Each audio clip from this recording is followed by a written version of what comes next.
X-ray.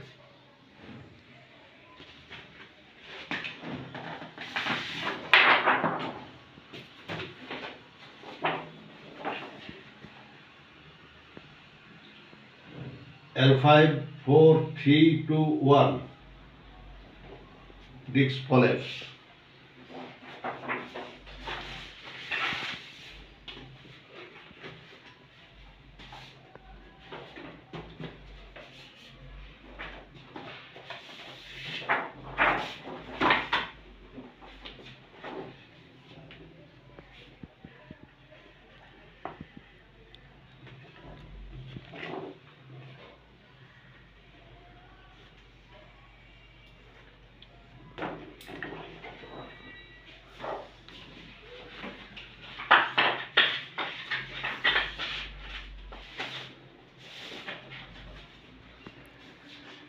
Report.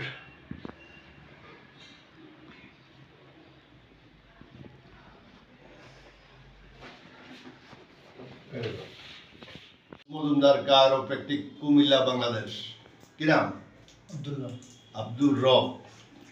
তিনি আক্রান্ত কোমর ব্যথা নাকি? কোমর ব্যথায় আক্রান্ত হন। ওনাকে বলা হয়েছে PLID L4-5-S1 L3-2 পর্যন্ত দেখা যায় এখানে সমস্যা। বাস্তবিক করতে MRI নাকি?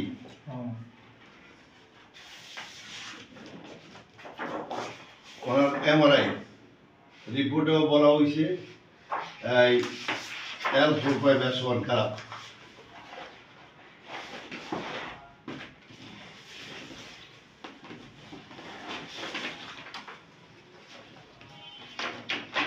ওনাকে বলা হয়েছে L5 disk slip, L4-5 disk slip হয়ে গেছে, মানে ডিস্ক সরে গেছে, রোগে চাপ দিছে। এই তো কি করতে হবে? অপারেশন কথা বলছিল। আচ্ছা, অপারেশন কথা বলে নাই, কিন্তু বাস্তবিক করতে এই ডিস্কটা সরে গেল কেন,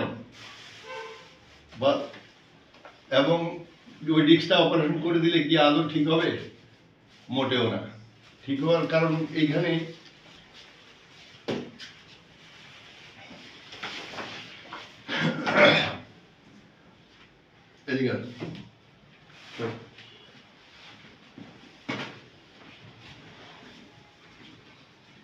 এখন আমরা ওনার ফিজিক্যাল টেস্ট করি। ফিজিক্যাল চেক আপ করতে দেয়া আমরা দেখতে পাই ওনার পায়ের এই জায়গাটা শুকিয়ে গেছে,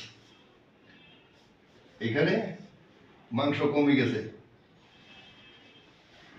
এখানে মাংস কমে গেছে। যে পাড়া পর্যন্ত এই পর্যন্ত, এর বাইরে আর সোজা হয় না। এটা তো এটা এই পর্যন্ত থেমে গেছে, কিন্তু পাটা এখানে সোজা হওয়ার কথা হয় না। তো এই ওনার সমস্যা হলো এই যে হিপ জয়েন্ট এর বাইরে আর ঘুরে না, এখানে গেলে এর পর্যন্ত, এর বাইরে ঘুরে না। এইটা হিপ জয়েন্ট জাম হইলে কোমরে সমস্যা হবে, খুব স্বাভাবিক কথা। কোমরের ডিস্ক ঠিকভাবে, মেরুদণ্ড ঠিকভাবে চলবে না। এটা ঠিকভাবে যখন চলে না, সেই ক্ষেত্রে ডিস্ক কলাপস হতে, কোমর ব্যথা করবে, কোমরে সমস্যা হবে। এটা খুব সহজ এবং স্বাভাবিক কথা। এটা শুধু ল্যাব টেস্টের উপরে বসে থাকলে চলবে না, তাকে ফিজিক্যাল চেক আপ করতে আমরা বলেছি। আমরা সবসময় বলে থাকি ফিজিক্যাল চেক আপ করেন, আপনি একটু কষ্ট করে একটু রুগীটার পাড়া এদিকে ঘুরাই দেখেন, ঘুরে না কেন, কষ্ট করে এদিকে ঘুরাই দেখেন, এটা ঘুরে না কেন, এটা এর বাইরে যায় না কেন। এইসব বিষয়গুলো চিন্তা করলে রোগীকে খুব দ্রুত উন্নতি দেওয়া সম্ভব এবং রোগী তাড়াতাড়ি সুস্থ করে তোলা আমাদের কাজ। আমরা একটা রোগীকে স্বাভাবিক কর্মজীবনে ফেরত দিতে বদ্ধপরিকর।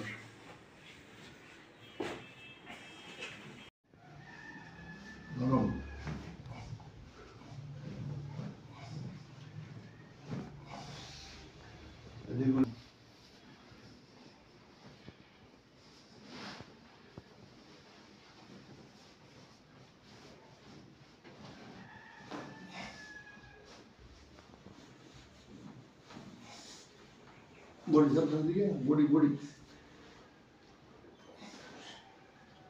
Zaten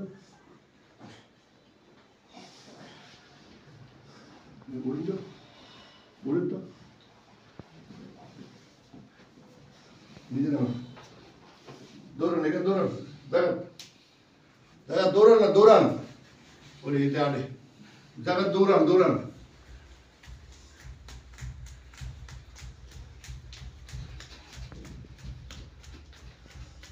নিজে বই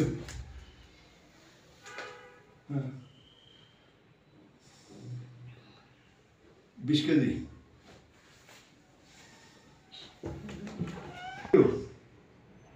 এরকম ভাবে বইলে কি হইতো কষ্ট হইতো জীবনটা বাইরে দিত যে আমার পিছের দিকে হইয়া যায় নাকি ওঠেন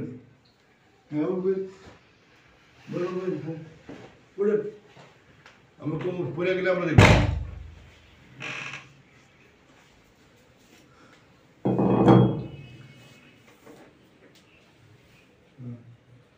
ওই 20 কেজি আছে এখানে পড়েন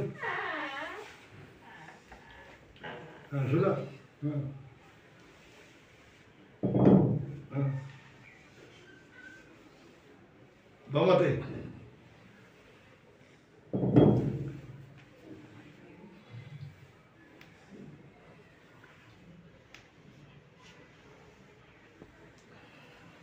ধরেনি কোমর ধরেনি যান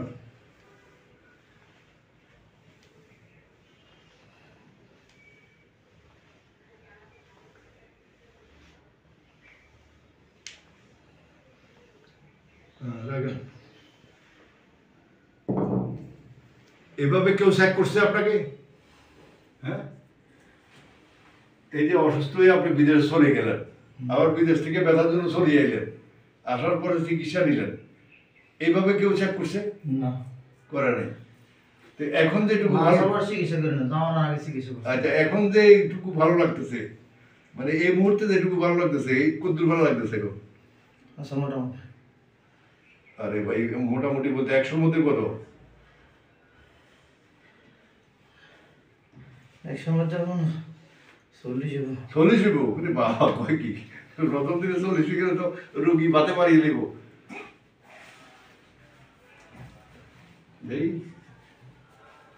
এই যে এটা খারাপ আছে শোল্ডার এটা খারাপ আছে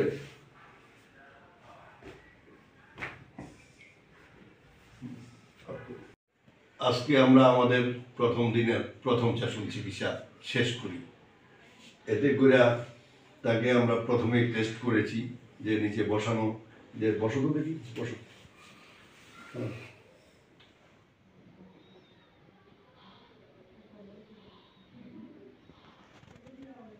উঠো আগে এইভাবে নিচে বসতে কতক্ষণ সময় লাগতো 1-2 মিনিট সময় লাগতো এইভাবে নিচে বসতে তাইলে আপনাকে এইভাবে যদি নিচে বসতে যাই আর যদি 1-2 মিনিট সময় লাগে আপনার কোমর ব্যথা হচ্ছে আপনি ধরে নেবেন আপনার হিপ জয়েন্ট খারাপ হয়ে যাচ্ছে হিপ জয়েন্টে লালা শুকিয়ে যেতেছে হিপ জয়েন্ট আটকায় গেছে এবং হিপ জয়েন্ট অ্যাঙ্কোলাইজিং হয়ে যাচ্ছে তো এই সুতরাং কোমর ব্যথা করবে না কেন কোমর ব্যথা তো করতেছে হিপ প্লেট যে ধাক্কা দিতেছে কোমরে কোমর ধাক্কা দিতেছে ডিস্কে ধাক্কা দেওয়ার পরে ডিস্ক ফলেপস হয়ে ডিস্কগুলো সরে যাচ্ছে রোগের উপর চাপ আসতেছে এখন এই 20 কেজি উঠাও তো উঠানোর পরে দেখো তো তোমার চাপ আসে কিনা উঠাও বামাতে উঠাও সোজা উঠে সোজা এই বাড়ির জিনিস আমাকে দিবা উঠেই সোজা হয়ে যাবা পৃথিবীর যে কোনো প্রান্তে থাকো থাকো এইভাবে আগে জিনিসপত্র উঠাই দে কষ্ট হইতো কিরকম অনেক কষ্ট হইতো এখন কিরকম হইতেছে এখন কম কম মধ্যে কত 100-র মধ্যে কত 100-র মধ্যে 40-45 এরকম তো 100-র মধ্যে 40-45% সে প্রথম সেশন চিকিৎসার পর সে ইমপ্রুভমেন্ট করেছে তো যদি তাকে হয়তো আমরা 5 থেকে 6টা চিকিৎসা দিলে সে কমপ্লিটলি বিদেশে চলে যাবে আমরা একটা লোক আমাদের দেশ থেকে দেশের প্রবাসে যখন থাকে আসা যাওয়ায় তার অনেক কষ্ট অনেক টাকা অনেক কিছু লস করে তারা যায় এখানে চিকিৎসার জন্য তারা দেশে আসে চিকিৎসা করে যাওয়ার পরে যদি 1.5-2 মাসের মধ্যে তাকে আবার ফেরত আসতে হয় তাহলে তার অনেক ক্ষতি হয়ে যায় না অনেক ক্ষতি হয়ে যায় অনেকটাই লস করে সে আবার পুনরায় সুস্থ হইয়া দেখা যাইতে যে আগের যে টাকাটা খরচ করেছে চিকিৎসা তো আগে নিয়েছিল না নেওয়ার পরে যাইয়া কি হয়েছে নেওয়ার পরে তো আবার ফেরত হয়েছে। নেওয়ার পরে কত মাস বা কত ছিল কয় মাস ছিল বিদেশে? বিদেশে 8 বছর ছিলাম। না 8 বছরের পরে আইসা চিকিৎসা নিলা? 1 মাস। চিকিৎসা নেওয়ার পরে কদিন? 1 মাস। 1 মাস থেকে আবার তাকে বিদেশ থেকে ফেরত আসতে হয়েছে। কেন আসতে হয়েছে? যে সে কোমর সমস্যার জন্য, কোমরে ব্যথার জন্য সে ঘুমাইতে পারবে না, সে কাজ করবে কি দিয়া। আচ্ছা, তো অপরদিকে খেয়াল রাখতে হবে সবসময় যে আপনি যদি ভালো চিকিৎসা দিয়ে থাকেন, ভালো চিকিৎসক হয়ে থাকেন, রোগীরা আপনাকে খুঁজে বের করবে, আপনি রোগীদেরকে খুঁজে বের করা লাগবে না, রোগী বাড়িতে আপনি যাওয়া লাগবে না, নাকি? যেমন ওর এই আত্মীয় স্বজন আমার এখানে চিকিৎসা নিতে আগে নেওয়ার ফলে এবার আসার পরে ওর বন্ধুমাই আমার কাছে নিয়ে আসে, নাকি? তো নিয়ে আসাতে আজকে এখন যেটুকু উন্নতি হয়েছে কোনো ওষুধ ছাড়া। দিছি আমরা ওষুধ, ইঞ্জেকশন, অপারেশন কোনোটাই ছাড়া, যে এটুকু উন্নতি, এটুকু তুমি খুশি কিনা? আচ্ছা, খোদা হাফেজ।